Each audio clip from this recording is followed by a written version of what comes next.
Well, good evening. I'm going to go ahead and get started just because I know that I don't want to waste your time. Just so you're aware, whenever somebody walks in the door, though, let's all stare at them. I'm just kidding. The reason we turn things around is because when I was working on the main projector there was some details that I felt the distance sitting further back wouldn't show up. This is a bigger screen than what we have in the front, and so I think it'd just be a little bit easier on all of us. And thanks so much for coming. Our youth group's going to come over at some point in the next few minutes. Robbie is planning to bring them over so that they could participate as well. But I'm really excited. Thank you for letting me go. It was a real joy. So love to just share with you. But let's have a word of prayer. Father, I thank you so much for the absolute blessing it was to get to see so many of these places that have really truly made Scripture come alive. To be able to more fully understand the context in which Scripture was written and to be understood. And Lord, I just pray that tonight would be a sweet night for us as a family. I kind of feel like it's vacation slide videos, but we're all interested not because of who went, but we're interested because of who used to walk those places and had been there. And we thank you for who Jesus is, being willing to come to be one of us in our place. In your name we pray. Amen. So some of you will know some of these backstories, some of you won't, but I'm not going to take a whole lot of time. Hey, everybody.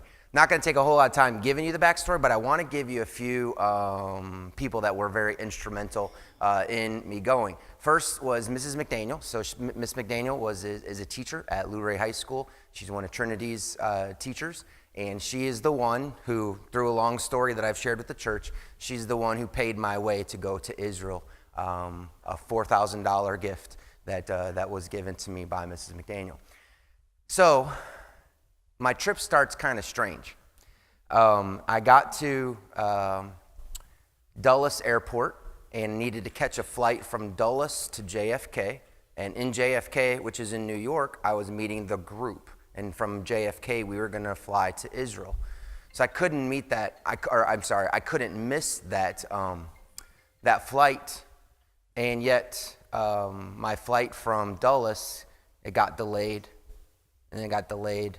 And then got delayed a third time. And I'm not like someone that freaks out a lot. But I knew I couldn't miss this flight. And so I went up to the counter and said, hey, let's just think ahead. If this keeps being delayed, what am I going to do? Because I have to meet a group in New York. And she said, well, if worst comes to worst, there's another flight leaving from Delta from Reagan Airport in Washington, D.C., which is a 45-minute drive. And I was like, okay. But she said, don't worry about it. It shouldn't be a problem. Well, it became a problem because the next delay had them leaving too late for me to make my connection in JFK. So I kind of wiggled my way to the front of the line since I had already talked to the lady, and there was probably like 15 people in line, but I felt if I stayed that late, through 15 people, I wasn't going to get this flight. So I worked my way up and said, hey, I've already talked to you. We talked about a different flight. And she said, yeah. So it took her a long time to get me a flight, but finally she did. And so I had to go get my luggage. They had to grab my luggage. They had to put it through the luggage bay. I had to go down to the luggage, grab my luggage, go outside, find a taxi, take a taxi from Dulles Airport to Reagan Airport, and then I had to start all over again. I had to check in, and so as I was going through security, they rejected my passport because I had already checked in for a flight. So then I had to go back to another long line of Delta and stand in that line, and my heart is just like, you already know I'm on blood pressure medicine, and my heart was like, I could feel it like, oh, my blood pressure is going up. And I texted our deacons and said, would you men please pray? Like, I don't want to miss this flight. Just pray. And Robbie Owens actually, many of the men said, praying for you. And Robbie said, I'm very interested in who God is preparing for you, which was not at all on my mind. I'm just being honest with you. I didn't really care who I was sitting with on the plane. I wanted to get on a plane and get to New York. Well, this flight, long story short, ends me next to Nana.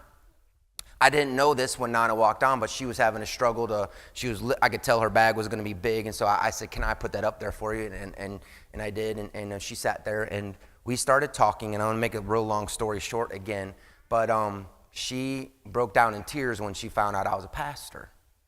She is going back to Ghana, and I am recording this, so I'm going to be real careful with details that I share. She was going back to Ghana on bad news with the family. But we got to spend a good hour and 10 minutes on the plane. I asked her about her salvation. She believed in a works-based salvation, so we talked once again about what it really means, what Ephesians 2, 8, and 9 really mean, that it says not of works, so that no one will boast, so that one day we don't get to heaven one day and then say, hey, I'm here because I did this. What are you here for? You did that. We all get to heaven because of what Jesus did, right? So Nana and I got to pray together, and at the very end, we held hands together, and she asked me to pray for her as she returned home. And I told her, and I actually showed her the text that Robbie had sent me that said, I'm interested to know who you're going to sit by. And again, she just was crying tears of joy. So this is how my trip started, which was really cool. Nana from Ghana. There you go. And then just to give you a little bit of heads up, a few of these pictures tonight will include, so the lady second from the left is my sister. Her name is Sharon.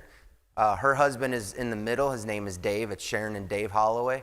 On the far left is my niece's husband. His name is Russ. Next to Dave is my niece Candace. And the lady on the far right, she was a part of the logistics team. So, but the four on the left are all my family, so I got to travel with my family. So if you see some pictures of me hugging a woman, it has nothing to do with me meeting somebody in Israel, all right? It's either my sister or my niece, all right? So that's that. So the first night when we left JFK at like midnight, and we landed in Israel, and with the time change, it was almost 6 p.m. by the time we landed. So we lost an entire day. First place we went was to Joppa Harbor, and we went there both to see the place where Jonah would have bought a boat. Jonah would have bought a ticket for a boat, and also to eat, because the guide said, you're going to want to eat in Joppa. And what we found, and I have this little green thing here, so all of this right here, that entire thing is a salad. So they bring you like all of these different vegetable type things with some pita bread. And so you just stuff your pita bread with all of that. So interesting cuisine. I didn't take pictures of a lot of the food. I did take pictures, though, my niece. So she ordered tilapia, and they brought a tilapia. The whole thing, you know, and yeah, it was quite interesting. So you had to pull it back and just pick it out between the bones. So, which was not what she was expecting to do. So that's a little bit of the cuisine. The next day, we spent a lot of time at Caesarea Harbor, and I feel like an archaeologist sometimes, but I don't know all of this. But this was basically a 6-mile aqueduct that was built by the Roman Empire, and those arches become very important. Whenever we see an arch, it's supposed to say that's Rome. So that was very, very, this is one reason why we went there, because those arches are Roman. And so Caesarea Harbor is the place that Herod, now this is the Herod that was alive in Jesus' day, but died right after Jesus was born. That Herod is the one who did the work in preparing Caesarea Harbor, and he wanted to make it Rome away from home. So there's a lot in Caesarea Harbor, so I'm just going to basically take you through a little bit of what we saw. The first thing he did was he took us over to the seawall, and he said, pick up a piece of pottery. So we picked up a piece of pottery, and he said, you're the first person to touch that pottery since whatever century it was, destroyed. So they say that the way he said it, which I loved, he said we could date pottery based on how it was created. And he said, think of this: When you see a cell phone, can you tell how old that cell phone is just by looking at it? Well, truthfully, we can in many cases, because those flip phones, those are pretty old. The Blackberries aren't used a lot, and pottery has markings that would kind of tell you how old they are or are not. So we each picked up a piece of pottery, so he explained that. Then we went to this entryway. So I'm showing you this because this is Herod's thinking. When he built Caesarea Harbor, he built it so it couldn't be attacked. So I'm going to show you in just a moment. We're going to go through this entryway, but the reason I'm showing you that is so you notice what's up here. So take a look at what's up here, okay? So you walk through the entryway, you see all these arches, and again, the arches are Rome, but if you notice, you can come in, but then you have to take a right turn. So the whole point of the right turn is you can't come fast on horses. So if you're going to come attack, you have to slow down enough to make that right turn. And when you slow down, these are gaps. This is what I pointed at that you really couldn't see, but these are gaps in the ceiling right after the entry where they pour tar on you as you came through slowly. So it was really interesting to be able to see some of this. So then in Caesarea Harbor, which let me see if I have a picture of the harbor. I'll take you this and I'm going to go back. So this is the harbor. They said there used to be up to 300 some boats that would come to the harbor. It was again, Rome away from home. It's where everything came. It was a very, very important port. But these other arches are where they would store things that came from the boats that they were bringing. And I know we're not really necessarily getting biblical yet, but it's coming because a lot of this Herod was doing prior to the time of the Apostle Paul. So the Apostle Paul's going to leave Caesarea Harbor to go with the gospel. And that was set in place by Herod. But also, we have in Caesarea Harbor, they took us and they showed us, and I know you may not be able to see it real well if you're a little further away, but those are actually all very small stones, mosaic stones. So I can't imagine how long it took to craft each one of those. And these are bathhouses. And we actually sat in Pilate's bathhouse. Now you say, how do you know that? And again, it's archaeologists that are smarter than what we are, have been able to identify certain places within certain spots by what was shared. And so this being one of the bigger areas, they believe would have been Herod's initially, then in the time of Jesus would have been Pilate's bathhouse. There's also a very large place called the Hippodrome that is going to play a major part in the collapse of Jerusalem in 70 A.D. Now, I don't know how many of you are biblical historians to understand. In 70 A.D., Jerusalem was ransacked, completely overrun. Walls were torn down. The temple was torn down. Jerusalem came to an end for the most part. Judaism came to an end in 70 A.D. That happened because of one of the things that took place in this Hippodrome, which is where they would have all kinds of, this is bleacher seating up here, and it just kind of goes all the way around. And they said up to 10,000 people could sit in the Drome, where they would see people fighting and all kinds of animal warfare. The Olympic type games would be held here again, Rome away from home. This is where these kinds of things took place. And Herod, being representing Rome, but in the Jewish landscape, didn't want to deal with the Jews. He wanted Rome, so he built himself Rome away from home. And but one of the, and you're going to forgive me because I didn't memorize all this. Our guide was telling us, but one of the agreements that Rome, the leader of the Judean area of Rome, and the Jews had made to say, we're going to let you do what you want to do. We're going to let you worship God, even though you're in Roman occupied territory. The reason that happens is because they had this agreement. And one of the agreements was that in the temple, they would make a sacrifice daily for the Roman leader. Well, at some point, the Roman leader from here in Caesarea, he demanded money to be taken from the offering of the temple of Jerusalem. When that happened, the priests and the people of Jerusalem got very upset and came to this place, the Hippodrome, and confronted him. And he basically said, get out of here. And they said, from now on, we're not going to offer sacrifices for you anymore. And then the clash started happening.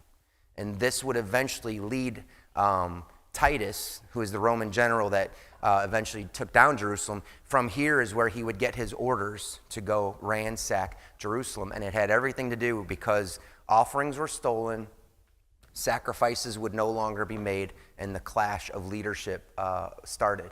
Also at Caesarea Harbor, they just uncovered this, and this is hard to explain without having been there. Like, you would think, how do you not know something there? How do you not know that something is there?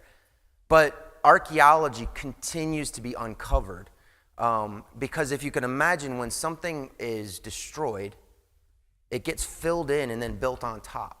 So there's a city underneath of a city.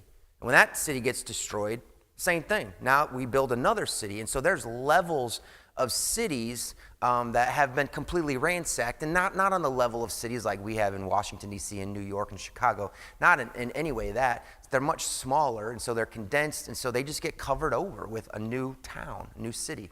Well, they just recently, within the last 2 years, discovered a place where they believe, because of their work they're doing, that this is where the Apostle Paul was held when he was in Caesarea. So amazingly, he left from here, and he was also imprisoned and could have possibly written one of his epistles. I don't remember which one it was, but there's one epistle that Paul wrote that they're uncertain of where it came from. They know it was a prison epistle, but they're uncertain of where it was. Then the last thing about Caesarea Harbor, and you can see we spend a lot of time here. This is a huge Colosseum, so you could see all the seating up here. And where we stood was right here at the front. And what they said was that was built backwards because the sun was actually behind the speaker, or would be behind the focal point. So how dumb is it to build a Colosseum where everybody has to squint and look into the sun when someone's standing there? But it was built to face Rome. And King Herod Agrippa, in Acts chapter 12, what we read is, and I'm not going to read it for you, but what we read is he was actually standing right there wearing clothes that had gold within the threads. So if you can imagine the sun behind you and you're wearing gold, you glow a little bit. And so there was this understanding that Herod had taken upon himself that he was as a god. And when he declared that, God immediately in that spot struck him with worms. And he would eventually die because of the worms that he got from standing right there because he proclaimed himself to be a god. So that was Caesarea Harbor. We went from there to Capernaum. Capernaum, you may have heard the name. It's where Peter lived, where Peter's mother-in-law would have been healed by Jesus. So this is a bit of the housing footprint, and I'm going to come back to it in just a second, give you a little bit of a lesson that was taught to us. But Capernaum, as many places, way smaller than you could ever think. Like, I'm going to show you a video in just a moment of how small Capernaum is, but Capernaum is also the place where, if you remember, a group of people came on behalf of Jesus, came to Jesus on behalf of a Roman centurion and said, would you please heal his daughter? Because he loves us and he's built us a synagogue. Well, so the synagogue, you're going to see the footprint of the synagogue. The synagogue the original synagogue would have been torn down, but another one is built on the same footprint. So here's a video, just giving you an idea how small it is. That was the synagogue. This is the housing. That spaceship-looking thing is something built over Peter's house. And this is just, you're looking at where the townspeople would have lived. Again, that spaceship is right over Peter's house. And then I walk into the synagogue. Excuse me. Sorry. Right, so this synagogue, we sat down, and he read to us from John chapter number 6. We sat down right where those ladies are, because in John chapter 6, in that synagogue footprint, I know it wasn't those walls, but on that footprint, Jesus declared himself to be the bread of life. So we paused and we took communion together, taking the bread and taking the juice. I actually, I actually got up from the group. They handed me the bread and the drink, and I went over on my, oh man, this right here was the first time it hit me like Jesus was here. Here. And here he said, I am the bread of life. Man, that was so powerful. I went off and just prayed a bit by myself. So in Capernaum is right on the Sea of Galilee. I tried to make it look like I was walking on water. I sent it to my brother, and he said, you may want to Photoshop the rocks a little bit better. But Capernaum is right on the Sea of Galilee. But if I can go back to this housing footprint. So I know it's not very clear, but if you can imagine this spot right here, so just take that little spot, was probably initially as large as this area right here. And so what they would do in those days, they didn't do a lot of living in their house. They would go there to sleep, if that would make sense. That's why the gates of the city were important, because that's where people went and talked. That's why places around the town, like the synagogue, were full, because people didn't live in their houses like we do. They would go there to sleep, a lot of times to make something or to eat something, but they didn't live in their homes. So what would happen is after a family had some children and the son would grow up, what would happen is he would be given a piece of the footprint of his father's house. So likely, well, you know, what you're looking at, if you get a division here, likely what happened is this larger area was divided at some point to a son. And our guide standing there said, so if you think of what Jesus says in John 14, I go to my Father's house to prepare a place for you, that when I come back, you can be with me. Oh. So Jesus is going to his Father's house, and he's going to carve out a place of his Father's house where he belongs, because he's really the Son. He's making a place for us. Like, man, just standing there and hearing that, looking at that place was really, really powerful. So we go from Capernaum, and I know I don't have a good picture here, but we're gonna, if the Sea of Galilee, if we were at the bottom of the Sea of Galilee, Capernaum would be here where the base of my thumb is. We're gonna cut right across the Sea of Galilee and go about where my knuckle is right here. So we're just gonna go right across the Sea of Galilee to a place that's called Hippos. Now this isn't great, you can't see it well. I'd love to show you close up. But Hippos is where they believe that Jesus met the maniac of Gadara, the man who lived among the tombs. Jesus cast the demons into the swine, and the swine went running down a cliff. So what you're looking at right now is I am up where the townspeople of Hippos would have lived. What you're looking down on is a valley, and I have a video it's going to show you in a second. It's a valley. So here's what you're not going to be able to see very well, but maybe. Do you see like there's a little black hollow spot right there, and right there, and right there, and right there, and right there, and right there? They're all over, and you can't see. Those are only the big ones that you could see, but they're all over this hill. So what we were told was that if you were poor, when you died, you were placed in an empty cave. That's what they did with your body. Now, if you were wealthy, they would bury you near the town entrance because you were a person of esteem or you were a person of wealth. But if you weren't wealthy, that's where you got put when you died. So now think all of a sudden, this maniac who was demon possessed was living among the tombs. Don't we often think of the tombs as a cemetery at the end of town where everybody but see what the reality is I'm standing where the townspeople would look over this valley and watch a mountain rise, and you could imagine just a man running like crazy over there, howling, and you could hear him screaming, and you could scream, or you could hear him scream, taking his clothes off. Your family, your children would look onto that side of the mountain, and they would see this crazy man running around. So all of a sudden, this maniac of Gadara is not a man who's in the end of town all by himself. He's making a ruckus, and all the townspeople are aware of it. And then what you're going to see in the video is this cliff that we're looking at, or this hill that we're looking at, goes into a steep dive into the Sea of Galilee.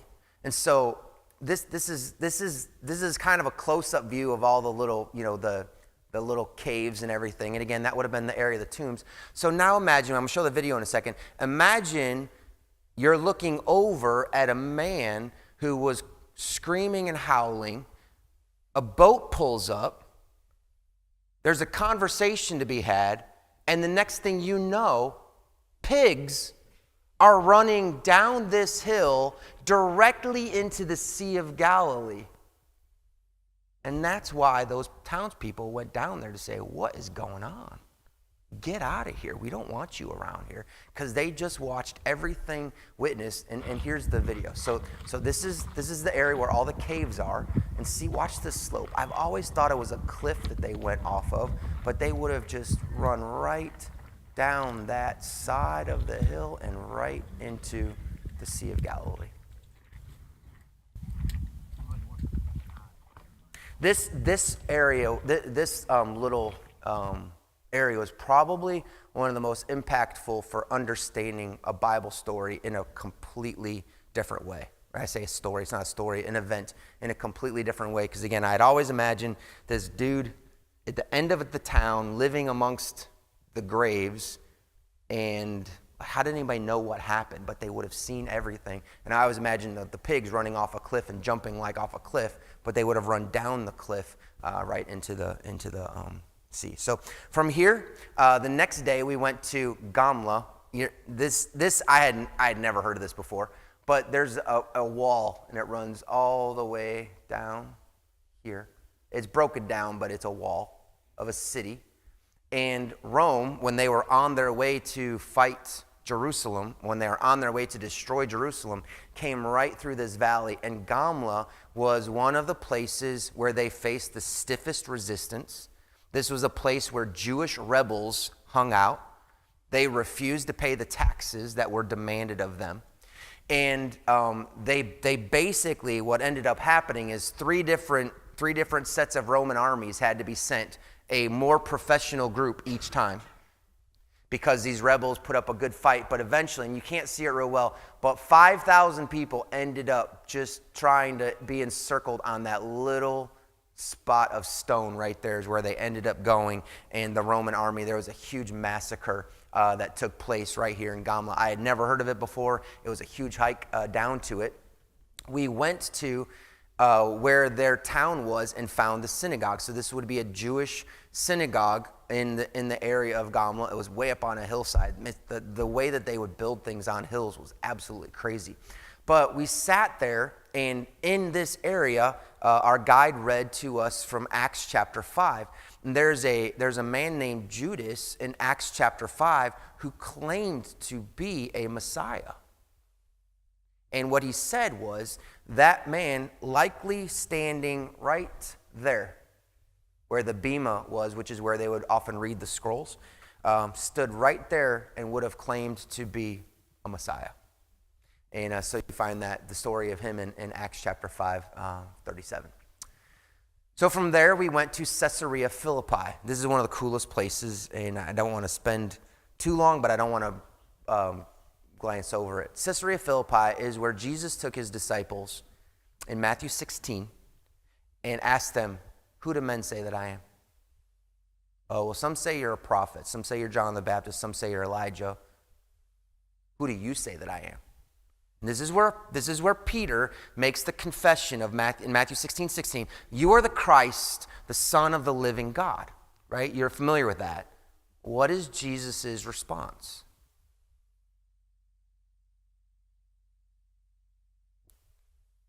He says, Peter, you're right. He says, what?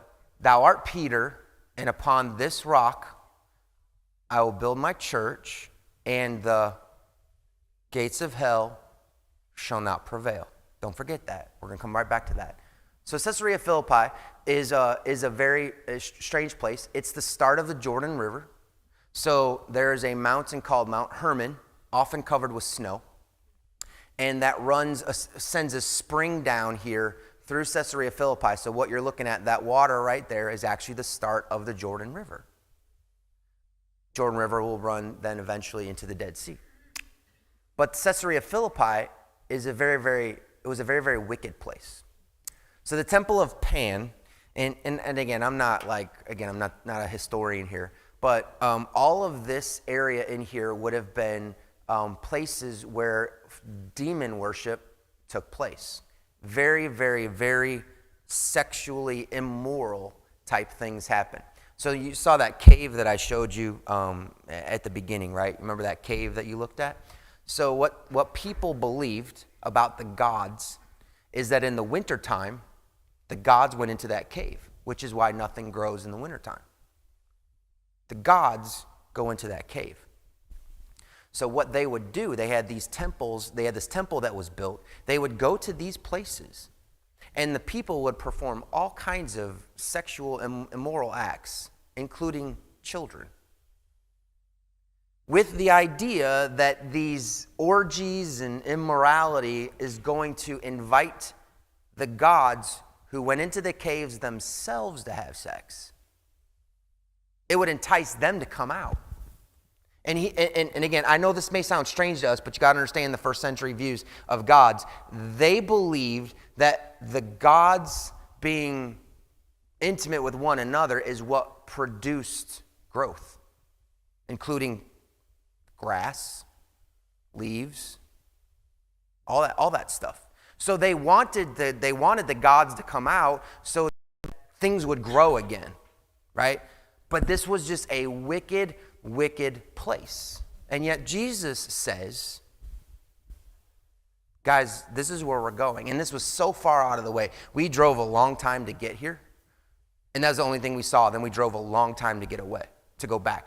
So this was way out of the way. But Jesus brings them there. He gets the declaration from Peter and says, Peter, upon this rock, I'll build my church. Now notice, this temple was built on bedrock.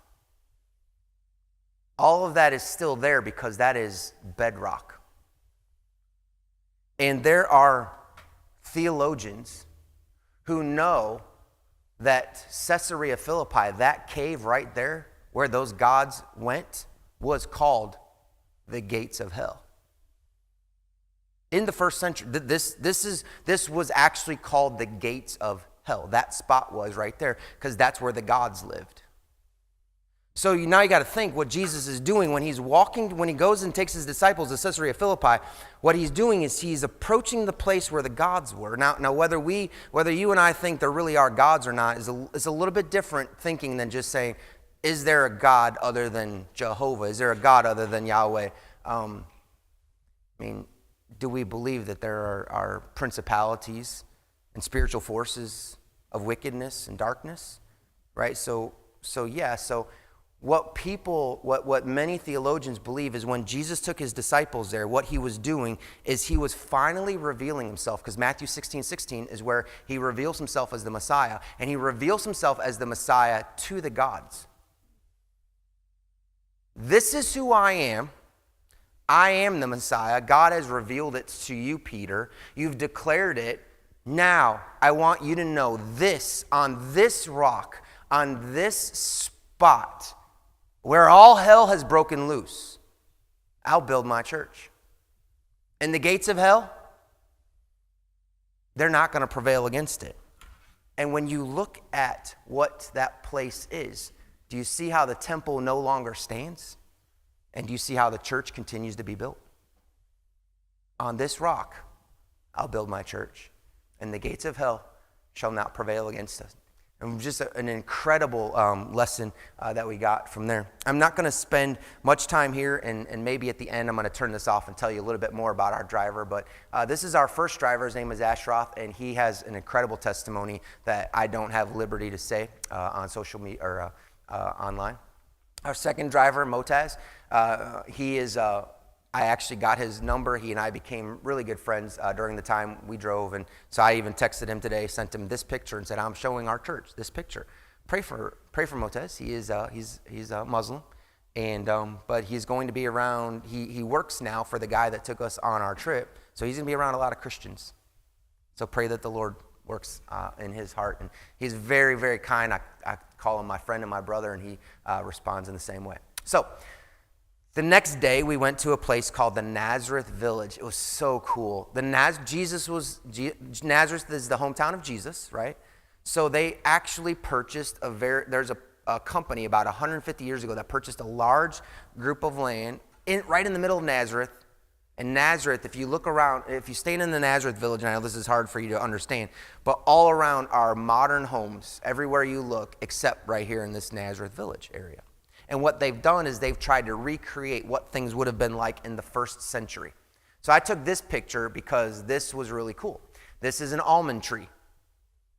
Okay, now, if you remember when Aaron gave his rod and 11 others gave their rod to Moses overnight, and God was going to declare who is going to be my mouthpiece, who am I truly with, it says that Aaron's rod, it budded, and it had blossoms, and it had full-grown almonds. On that tree, there are buds, there were blossoms, and there were almonds. So I took that picture just thinking, that's so cool. That's what Aaron's rod would have looked like in some way, would have had those buds, blossoms, and almonds on there. So then we went to a place that was the wine press, and this is just a little bit of a close-up to show you what they would have done, and the man went over and poured some water for us. So they would drop grapes in here, and the women and children would come, and they would take their shoes off, and they would step on them, and the juice would run down and then into this vat down here. And what we were told was, this is the only wine press they've found in Nazareth. Jesus grew up in Nazareth. There's a very good chance that Jesus would have crushed grapes right there. That was so cool to just think through that. So I wanted to go up there, and I wanted to stand. And they gave us 3 P's on our trip. We're positive that this actually took place here. It's probably the place that it really took place, or it's possible that this took place. So positive, probable, possible, which is very helpful. So this is one of those probable. They're not positive that Jesus actually was there, but they think it's very probable that Jesus would have stood there. So that was really cool to see that wine press.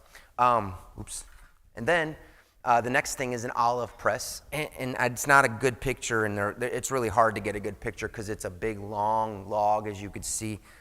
This is a long log, goes all the way to the back there. There are 3 weights here. And those weights would be pulling on, there's a basket. You can't really see it real well. There's a basket right here that they would smush, that the olives would sit in, and then those weights would be released, and there would just be a constant pressure. And that's where they would get the olive oil from that they would use. And what they said is, the more pressure, the less quality. But the longer it pressed, the better the quality. Like, don't we want things to be done and over quickly? But they said if you press an olive quickly, you'll get oil, but it'll be low quality. But the longer you take to get the oil out, the better the quality it will come, which was a great lesson for all of us. But that's what an olive press would look like. If you were here the 2 Sundays ago, I mentioned to you standing here where they showed us about wool, and then explained to us how they would dye the wool with nuts and fruits and things like that. But then if they ever used, and those would be natural color dyes for the wool, but if they ever used something that would turn it red or blue, or the mixture of the two would be purple, that a lot of times came from living organisms like snails or other things like that. And once something turned red or blue or purple, it didn't turn back. Like, it was a permanent dye, which is why when Isaiah said, though your sins be as scarlet, they shall be as white as snow, people would be like, that's impossible. Something red can't be white anymore because it's already been dyed. And that was what Isaiah was trying to say. That was the power. That's the power of Jesus' blood. Nazareth Village, we also went into the synagogue. where Jesus read the scroll of Isaiah. Now, again, let me tell you, this is not the actual synagogue, but they have found footprints for things. So you're not looking at an actual synagogue that existed. You're looking at a rebuilt one somewhere in the area, though. But in Luke chapter 4, and this is the only place that I'm going to read some scripture for you specifically, but in Luke chapter 4, Jesus is starting his ministry, and this is what we read. And he came to Nazareth, where he had been brought up. And as was his custom, he went to the synagogue on the Sabbath day, and he stood up to read. And the scroll of the prophet Isaiah was given to him. He unrolled the scroll and found the place where it was written, "The Spirit of the Lord is upon me, because he has anointed me to proclaim good news to the poor. He has sent me to proclaim liberty to the captives and recovering of sight to the blind, to set at liberty those who are oppressed, to proclaim the year of the Lord's favor." Jesus reads this in a synagogue not terribly far from where we were standing. It says, "And he rolled up the scroll and gave it back to the attendant and sat down." So where the man is sitting here is where once you read from the bema, which that's what bema is where the scroll would be unrolled, you would sit there and people would start asking you questions, or you would teach what you just read. It says, "And all of the eyes in the synagogue were fixed on him, and he began to say to them, 'Today this scripture has been fulfilled in your hearing.' And all spoke well of him and marveled at the gracious words that were coming from his mouth. And they said, 'Is not this Joseph's son?'" And our guide stopped there. Or actually, it was the lady that was giving us the tour here. She stopped and she said, "So think with me for a moment. Jesus is in Nazareth, where we know it's where he grew up. That means the people sitting in the synagogue, some of them babysat Jesus. Some of the boys that would have been his age, played soccer with him, are now training to be rabbis themselves, sitting in that synagogue, and Jesus picks up the scroll and says, "Yeah, what you all have read for generations from Isaiah, today, in me, it's been fulfilled." And the guy asked, how would you, and he asked some of the ladies that were a little bit older, how would you feel if someone you babysat said that? And then he asked, how you guys, if you grew up with someone and they claimed that, what would you say? He said, and that's why Jesus goes on to say this. "And he said to them, 'Doubtless you will quote to me this proverb, Physician, heal yourself. What we have heard you did at Capernaum,'" which is where Jesus was, where Jesus healed Peter's mother-in-law and many other sick people. What we have heard you did at Capernaum, do here in your hometown as well." And he said, "Truly I say to you, no prophet is acceptable in his hometown. But in truth I tell you, there were many widows in Israel in the days of Elijah, when the heavens were shut up 3 years and 6 months, and a great famine came over all the land. And Elijah was sent to none of them, but only to Zarephath in the land of Sidon, to a woman who was a widow.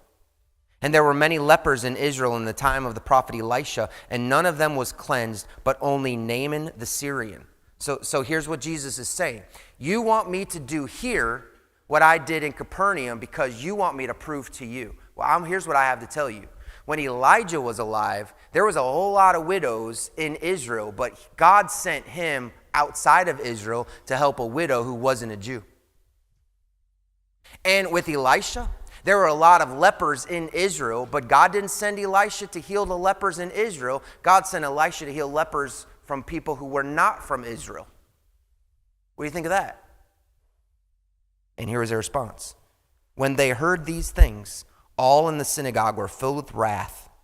And they rose up and drove him out of the town and brought him to the brow of the hill on which their town was built, so that they could throw him down the cliff. But passing through their midst, he went away." Man, what a challenge. They didn't want to believe one of their own. Wanted to throw their Messiah off of a cliff because he said, "This is who I am." And that took place somewhere nearby here in Luke 4. Let me go on. From here, we visited the place called Magdala, which is the home of Mary Magdalene. So this is so crazy. Like, they did not know this existed 15 years ago. This is a brand new archaeological discovery. And they discovered it because a hotel was being built, and they wanted to build a parking lot next to the hotel. And as they started to excavate for the parking lot, they began to find the remains of a town. They did not know Magdala. They had heard of Mary Magdalene, and where's the proof she really was a person? Magdala. We've never heard of it, a Magdalene, and now there's proof. And what was really cool is this was uncovered. That is mosaic, tile mosaic, in its original state. Just pulling the dirt and the ruins off of it from the first century. They haven't done anything to it other than clean it, and that would have been in the synagogue. They also found what they believed to be the bema, which is where the scroll was unrolled. And here's what they said. That's the original one. Now, that one that one's in the synagogue. That's a replica. The real one, though, was there, and it was glass encased. But I figured it'd be cooler to take a picture in the synagogue. But what they said was, if this is the real bema, and we believe it is, Jesus would have taught from that one. In Mary Magdalene's hometown. That one, that was really neat. And I took a picture of that, but it was just in a case. This you can't tell. So they have this really cool temple or church or chapel or whatever. And there was a bunch of different mosaics. This is a tile mosaic. You can't really tell. But this is the coolest thing. It's of Jesus healing Mary Magdalene. So this is Mary, obviously. You can't see it real well from where you're at, but these are little demons. 4, 5, and 6 right here. There, and there. And then there's a snake right here. Those are the demons leaving Mary Magdalene as Jesus heals her. And I took a picture of it because it was just an amazing, all that with little pieces of tile, different colored pieces of tile. Amazing. They had a chapel. It's a Catholic, the Catholics own it. And what you're looking at out the window is real. That's the Sea of Galilee and the mountains of Syria behind you. What they did was these are the pews down here. I don't know if you can see. These are pews down here. This is the microphone where the priest would stand. And so when he stands to share, it looks like he's in a boat on the Sea of Galilee. That was just really cool. I mean, how cool is that? I just thought that was neat. Then outside, and you can kind of see it through here. It's going to be right down here is where we're going to go next. Is this? I have no idea why it's there, but it's just a big old iron pulpit that they put right next to the Sea of Galilee. So if I would have had a crowd, I would have started preaching, but didn't. But isn't that just a beautiful background too, with the Syrian mountains on the other side for us there? So then that day kind of came to a close. We're going towards Jerusalem now, and we stopped, and he took us to a place, and you're not going to see it real well, but there's a shepherd right there, and there's some sheep right there. So he took us out there, and the purpose was so that we could touch this dirt. And he wanted us to touch the dirt because he wanted to show us how we think of sand and what this sand really is. This is not beach sand. So camels that would go through some of this type of sand would not have a difficult time walking. It was a very different type of sand, but the whole purpose we stopped there was for that. Then here's another shepherd that was just on the side of the hill, just had those things going. And so these are just, that's what they do, even still today. But then he took us to a place and said it's near the end of the rainy season. And what you're going to see is this grass is going to start going away. And now it really is up to the shepherd to lead the sheep to food. So when it's rainy, you can just kind of let the sheep go where they want. When it gets dry, those shepherds better know, where can I take the sheep, or they're going to lose their flock. But here's what he said. In the morning, there's a grass in Israel that that all it needs is the morning dew to pop up. But then as soon as the sun hits it, it goes away. And he said, so when Isaiah says, and then it's repeated in the New Testament, I think in Peter, he says, the grass withers, the flower fades, but the word of God endures forever. So we hear that and we think, well, I mean, I have the same grass in my front lawn that's been there forever. Like, I guess as long as it's okay and nobody pulls it out, it's going to live a long time. But he said that's not the type of grass that they would have been referring to. This would have been a grass that comes up and the same day it dies. The grass withers, the flower has a season to fade, but the word of God endures forever. So that was a really cool connection as well. Now, this is a really good one too. So a wadi, sorry, I know it's a strange name, a wadi, but a wadi is where when it gets rainy, it floods like crazy, right? So this is a naturally cut out spout for the water. When it falls on the mountains, it comes rushing through this wadi. It's where the storm waters flow. So here's a picture from a little bit further up, and of what that wadi. We're standing right at the edge of where the wadi, where it's going to come on either side of us like this, and then into that big thing. And here's what he said. He said, you've read this parable, or this Jesus says in Matthew 7, where he talks about the wise man builds his house.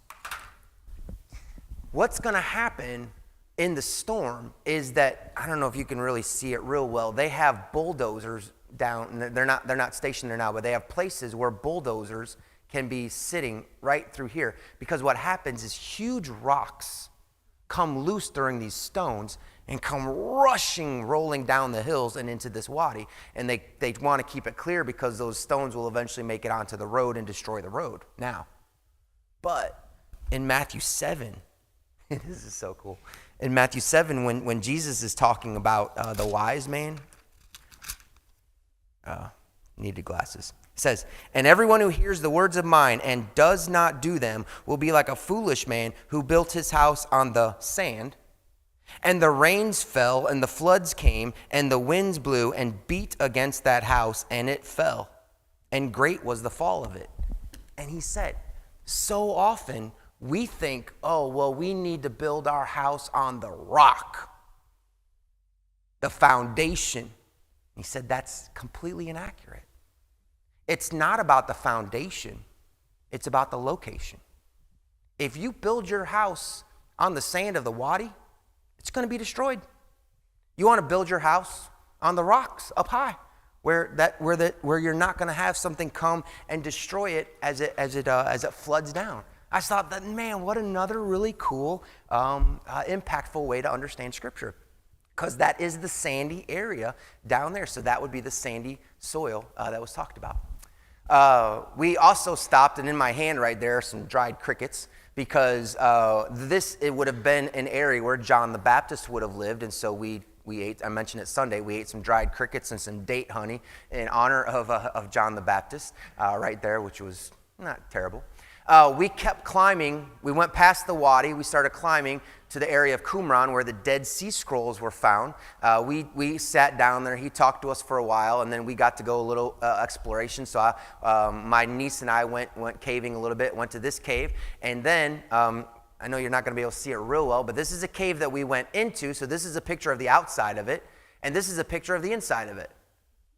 So I was like, why is the top of the cave black? And initially I thought, that's not a bat, is it? I ain't going in there if there's a whole bunch of bats up there.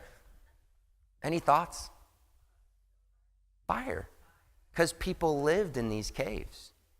And especially in biblical times, people would use these caves, and shepherds would use these caves as they're going from one location to another. When I went in there, I went in this cave, and there is actually a place where you could tell people have laid and slept there. It was a flattened out, soft dirt spot. And I was like, that's crazy. So that's what the black was on top of them. We went to a place called Masada. Masada is the top of this hill right here. It's a hilltop kingdom built by King Herod.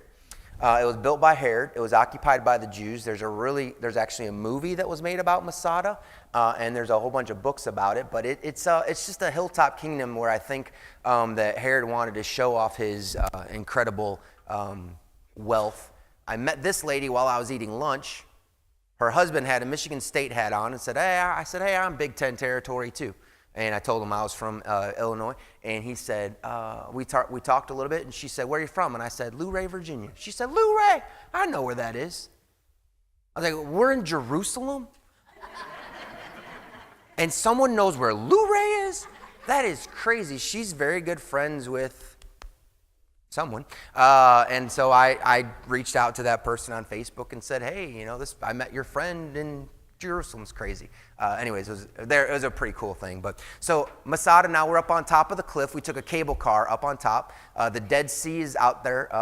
And just to show you the height of it, again, I'd love to take more time, but I can't. So let me go back. If you see how high this is, it's the same thing on the backside, except it doesn't look like it because that was a siege ramp built by the Roman army in 70 AD to come defeat the Jews who had occupied Masada. If you could imagine how long it would take to put that much dirt all the way down there and build it all, but then you got to imagine the Jews are seeing this happen day by day. Day by day, they're getting closer and closer and closer until eventually what happened at Masada was they decided to do a suicide pact. And basically every man was told to go home and kill his wife and kids. And because they didn't want to be taken slaves by the Romans. And then the last 10 men each drew numbers to kill one another. And then the last man was supposed to kill himself. But he didn't. And he didn't kill his own family either. And so there were three or four, maybe, Jews who were still alive that were taken and were able to tell some of the story of Masada. This is a 3-tiered palace built into the side of the cliff. And it's so hard to describe. It's not good. This is the bottom level where I'm standing, which would be right here. This is the second level, which is right here. And then that would be the third level of the palace. It's just, even in the ruins, it was amazing to look at. The next day, we went to a place called Mount Arbel. This is not going to be all that interesting, except it's crazy how they would build stuff into the sides of, I don't know if you could tell, that's a wall, and people lived in there. Soldiers would live in there as a part of their defense, so that was crazy. We got to go to the Dead Sea. So I don't know if you could tell, but that looks like sand. That is not sand, that is salt. That is just like rock salt, like you would drop, on your driveway when it was snowing. I dove in there the first day. Nobody else wanted to. I did. I was like, when am I ever going to come back to the Dead Sea? I'm getting in. So I jumped in, and it is crazy. You've heard people talk about going into the Dead Sea and floating. It's absolutely insane. Once you walk out about waist high, you just sit back, and sure enough, bloop, you just float right at the top. It's crazy. That's one of the guys I was with taking a picture. My niece got everybody, we got mud masks. Since I didn't have any hair at the top, my mud mask went all the way up. And as crazy as it sounds, my head was very smooth for a few days. The salt water, the mud mask, I don't know what it was, but that was amazing. We went to Shiloh. Shiloh is where, if you know how the tabernacle made its way across through the Old Testament, it was a moving place, and they would set it up each time they stopped. Shiloh is where the tabernacle was brought. It's if you think of Samuel, his family, his mother would have come to pray at Shiloh and eventually brought Samuel back to Shiloh. Shiloh is where the tabernacle for 390 years sat. Storehouses, again, this is an active archaeological dig. That's not an actual pot, but they said they have found hundreds and hundreds of pots like this. People would bring their sacrifices, whether it was grain, wheat, or juice. They would bring it in those things, and because they're made of clay, they can't use them again because they become unclean once you use them. So they would leave them there. They'd be broken. They found all kinds of pottery shards. That's a part of the town ruins of Shiloh. Man, so much stuff I'd love to tell you, but this was a cool thing. So as best as they can find right now, and they're still doing work because you can see there's sandbags here, so it's an active dig. This is where they believe the tabernacle sat, which means where I'm standing, and I didn't want to take another step in because I didn't want interrupt what they were working on, but I got as close as I could to where the Holy of Holies would be. And I kneeled there for a while and prayed, but that is where likely the Shekinah glory of God rested for 390 years in the tabernacle. We went from there to the Jordan River, and I don't want to say I got baptized because I was baptized once, and I don't think you need to get baptized again, but I got wet in the water, and I said, hey, man, you know, Jesus got baptized here. Why am I not going to go under the water? And so I had somebody baptize me, although I don't really look at it as baptism, but it was a really cool experience. Then we went to Jerusalem, and here's where the rest of it goes, and I'll go quickly through Jerusalem. So you could see this it's hard to see, actually. This is the wall back here. These are houses that were built on the wall. So that's just the way people did it. So that would give us an understanding of maybe even Rahab. You know, when it says Rahab lived on the wall, that would be what we could have some idea of Jericho. Jerusalem, where we were standing is Jerusalem as being a city of 7 hills, they said. So the man explained this is why it would be very easy, and not that King David went out looking for Bathsheba, but why it would have been very easy for David to notice Bathsheba on the top of a rooftop. But here's what he said, and this is so interesting. He said, it's very unlikely that she was naked.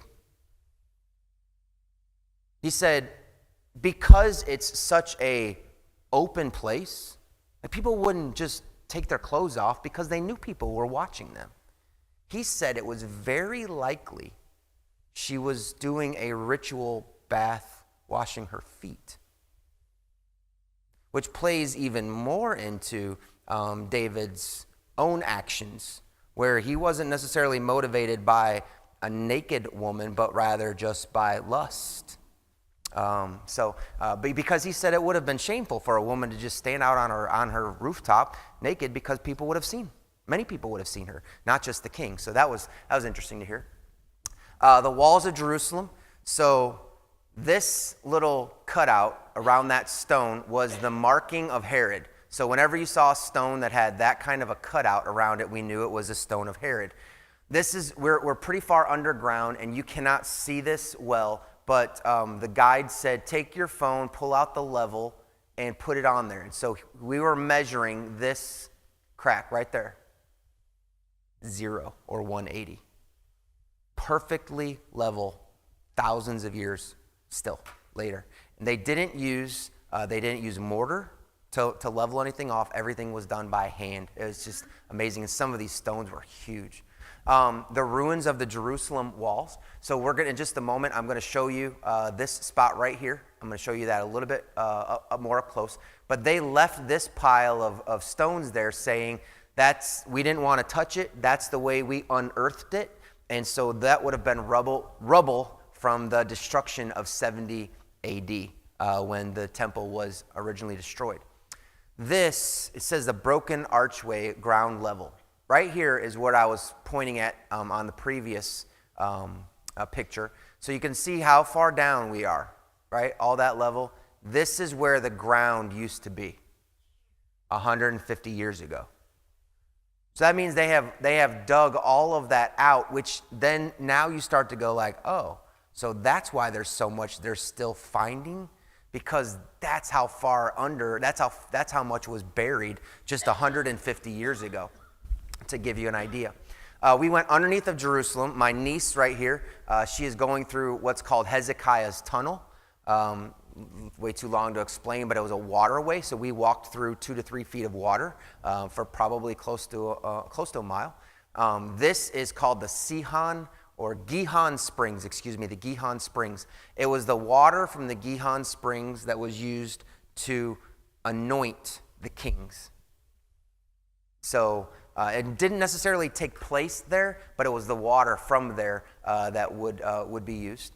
Our guide took us to the steps of Herod's temple. So that behind you is the temple that would have been there in 70, the ruins of this. So those bricks, if you look closely, do not have Herod's markings, which means those bricks are not part of the original temple. They were rebuilt by someone who came after Herod. So that gives you an idea. We sat on some original steps of the temple, and he said it's a very likely, again, probable, not positive, probable Jesus walked up these steps to the temple because they were part of the original steps.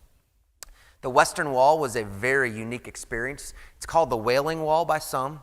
The Jews do not want it to be called the Wailing Wall. It's called the Western Wall to them.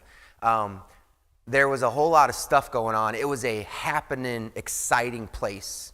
I don't know if you could see, but this kid's got some horns. There's a horn there and a horn there, and they were holding it up. There was all kinds of bar mitzvahs going on, and there had to have been 5 or 6 in the 1 hour that we were there. Balloons going off, young men going through their bar mitzvah and just having a good time. Those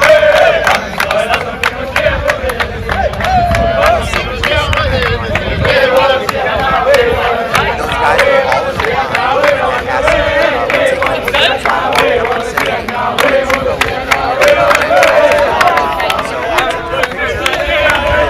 Back to the guy, and they all started dancing.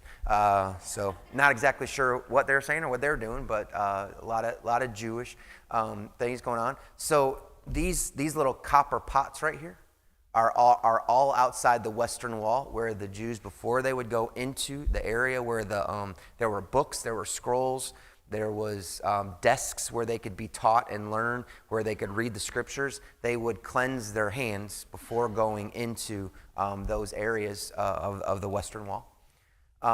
Inside the bathrooms, forgive me for taking a picture inside the bathroom, but they had the same thing. They had pots where they would use running water to clean their hands as opposed to just what's coming out of the faucet. I took this picture just like not to be of me, but of what was over the top of me. You just see people were standing there, and there were people praying, and you see all the little notes that are stuffed into the wall those are prayers that people put. Only the men are allowed here. There's a barrier, and then on the other side are some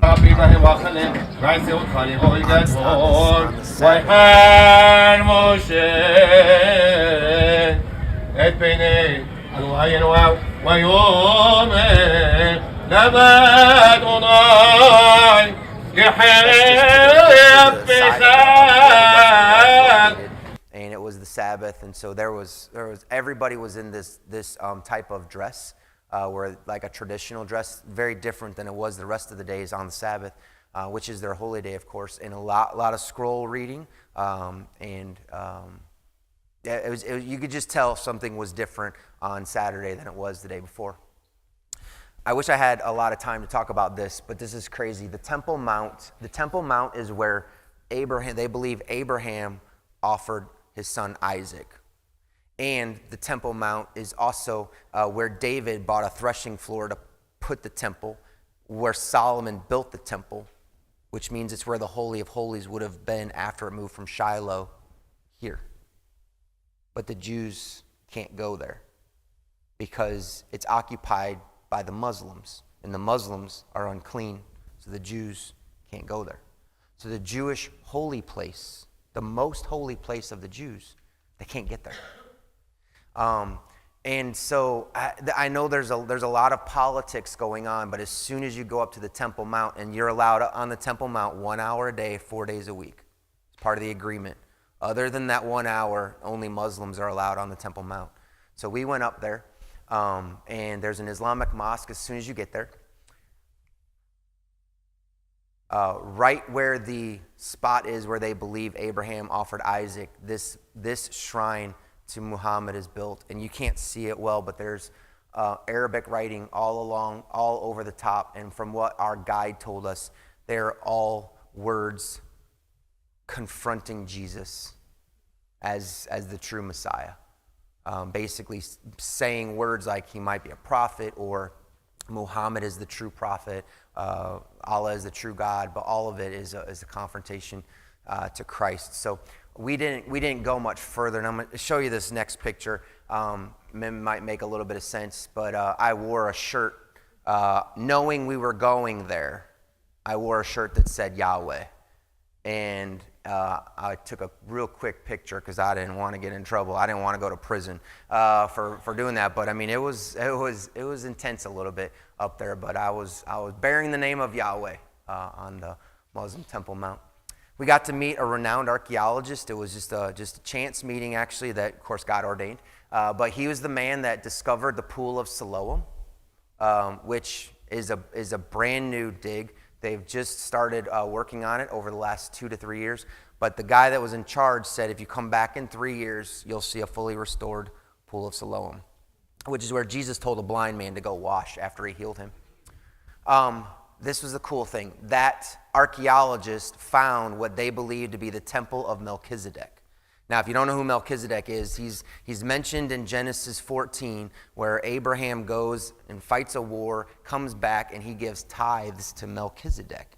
And there is a tie, many people believe, of Melchizedek as being possibly a Christophany of Jesus. Christophany of Jesus, there you go. And others believe that Melchizedek was just simply a priest of Yahweh in Jerusalem, even before Abraham. Well, they've uncovered what they believe to be the temple of Melchizedek. This isn't going to make a ton of sense to you, but this right here, they believe to be a wine press, a very small wine press, which you would need in a temple. This right here is where the sacrifices were made, and that trench was for the blood. That was pretty sobering. Then, this right here is actually the altar that they would have poured the oil on, that they pressed in the oil press. They would have poured it on that. And then this right here, these cuts in the ground are where the lambs would be held. And then after they were sacrificed, they would be brought back and they would be skinned to be eaten or to be used if that's what was done. So my niece, a different niece, who was following my travels on Facebook, sent me just yesterday. She said, Uncle Brian, I was watching that, and this picture really, really got to me, thinking of Jesus, thinking of how many lambs stood there not knowing what was awaiting them. But Jesus, as the lamb, he knew what was awaiting him. And so she drew this picture here of a lamb meant to be looking at those marks on the ground. And she just sent that to me yesterday. So that was really cool. I'm almost done, to be honest. Jerusalem, I went on a little stroll on Saturday. I didn't go with the rest of the group. I just went around the walls of Jerusalem. So let me take you quickly. Gehenna is where they say the worm never dies and the fire never goes out. It was a place where some kings had sacrificed their own children. And when King Josiah took over, the man that's going to clean up Jerusalem, he turned it into a garbage dump and said, we're not doing anything over there except taking our trash, and so we're going to burn it, and that became the place of Gehenna. Now, there's a whole lot of town obviously being built on it, but if they were to go under that town, they'd find a whole lot of stuff that used to be, was one day trash that would probably be treasures to some archaeologists. These tombs on the hillside, I know you can't see them real well, but all of these are tombs where people were buried, and that's where the whitewashed tombs of Matthew 23, where Jesus called the Pharisees, your whitewashed tombs full of dead men bones. When the Sabbath would take, when the Passover would take place, people would come to Jerusalem who would not normally be in Jerusalem. So the priests would go out and they would whitewash the tombs, take some kind of white paint or white marking, and whitewash all the tombs so that people, when the moon came out, it would reflect so they would know not to step there, because if they stepped on a tomb, they would be unclean for 7 days, which means they wouldn't be able to participate in anything. So that's where the term whitewashed tombs came from.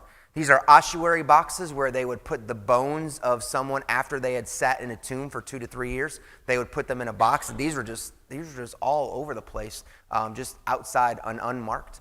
The terraces of olive trees, this is what they believe that the Mount of Olives would have looked like. It would have been built on terraces.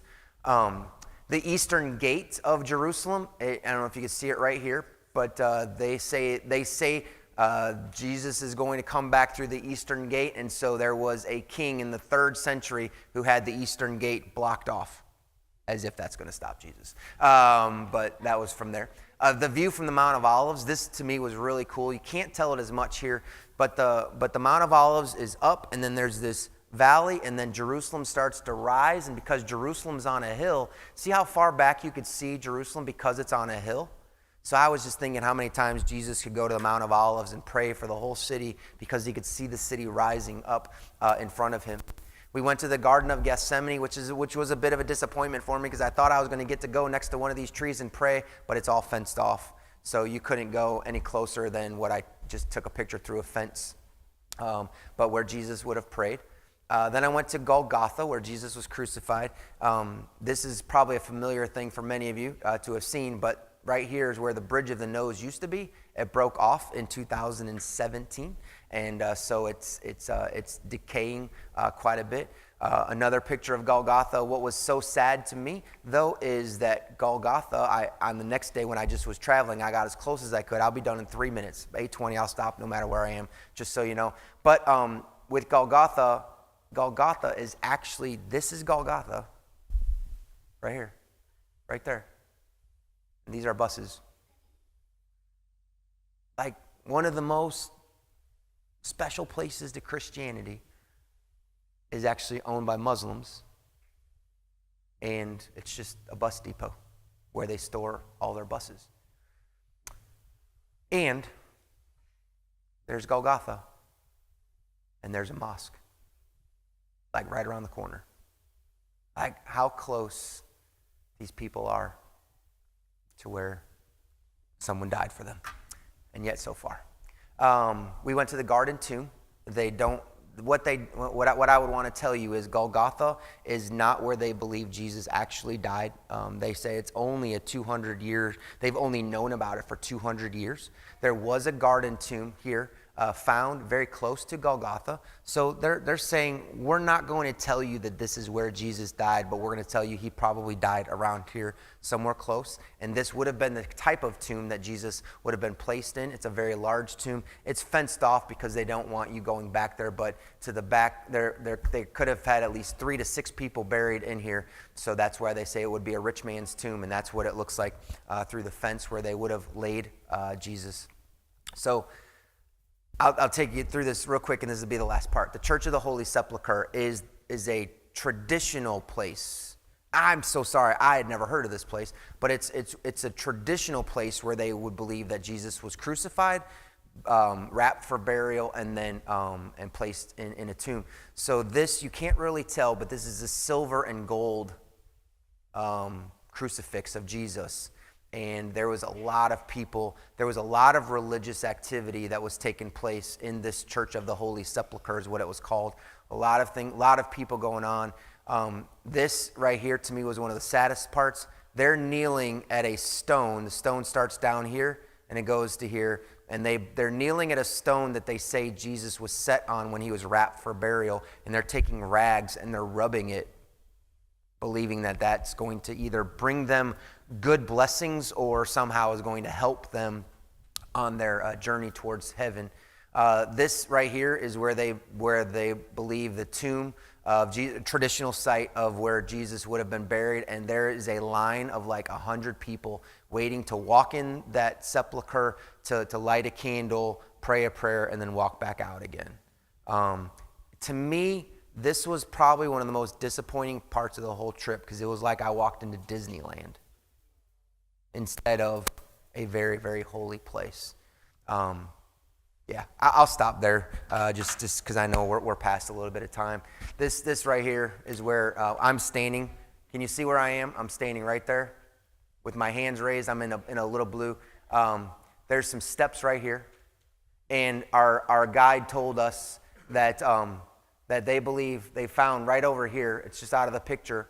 An entryway that they believe is now where they believe the place where Herod built for himself, because it was the nicest place where Herod would be. It would be where Pilate would have lived. And since it's where Pilate would have lived, it's likely that those steps would have been the steps Jesus was taken up to stand trial by Pilate, where he washed his hands of Jesus. A brand new archaeological find, though, so that it's not even marked yet. Only our guide told us about that. And if that's true, so there's the tree that I was just standing behind, and it's likely that this was the courtyard. Jesus would have been standing up there to see Peter by the fire out here denying him. So Well, that's that. I will be happy to stay here and answer any questions if you have questions, but I do want to pray to let people go that need to go, especially our van riders and drivers and things like that. So let me pray with you. Lord, thank you for, man, this is such a, my heart's excited all over again. Lord, I just pray that this would do more in my life than to just be something to take pictures of. Lord, would you work in a very real way, and may it be a part of the ministry that you've given to me for the rest of my life. Thank you for what you've done, and as we approach what is a very holy week for us as Christians, Lord, I pray that you would be more real to us than ever.